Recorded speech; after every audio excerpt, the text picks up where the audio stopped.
असना वाक़िया कंदासीं मीरपुर माथिलो भरिसां 4 ॾींहं अॻु क़तल थियल अबरार कोलाची जे कातिलनि जी गिरफ़्तारीअ लाइ वारसनि ऐं ॻोठाणनि SSP ऑफिस अॻियां धरणो हयो आहे। मीरपुर माथिलो मां ख़बर हवा ताईं पहुचायूं पिया, जिथे 4 ॾींहं अॻु क़तल थियल अबरार कोलाची जे कातिलनि जी गिरफ़्तारीअ लाइ संदसि वारसनि ऐं ॻोठाणनि SSP ऑफिस अॻियां एहतजाज करे धरणो हयो आहे। धरणे बाबति तफ़सील मालूम कयूं था। कासिम कलवट टेलीफोन लाइन ते मौजूदु आहे। कासिम, कहिड़ा तफ़सील आहिनि, आगाह कजो।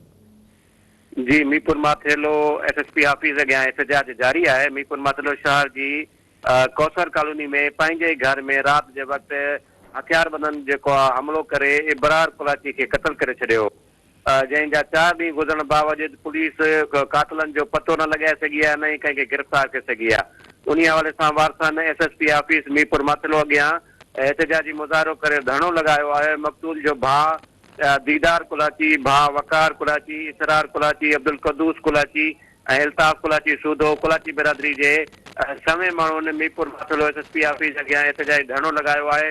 हुननि IG सिंध ऐं DIG सखर SSP घोटकी खां मुतालबो कयो आहे त जवाबदारनि खे फिलफोल गिरफ़्तार कयो वञे।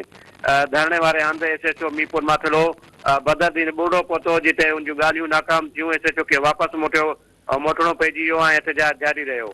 जंहिंखां पोइ SSP अनवर खेतरान जूं ॻाल्हियूं जेके आहिनि मुज़ाहिरनि सां कामयाबु थियूं आहिनि ऐं एहतजाज कंदड़नि खे चयो, यकीन दयानी कराई आहे SSP घोटकी त इबरार कोलाची जा कातिल असां जल्द गिरफ़्तार कंदासीं। जी कासिम कलवट, तव्हांजी महिरबानी तफ़सील ॾियण जे लाइ।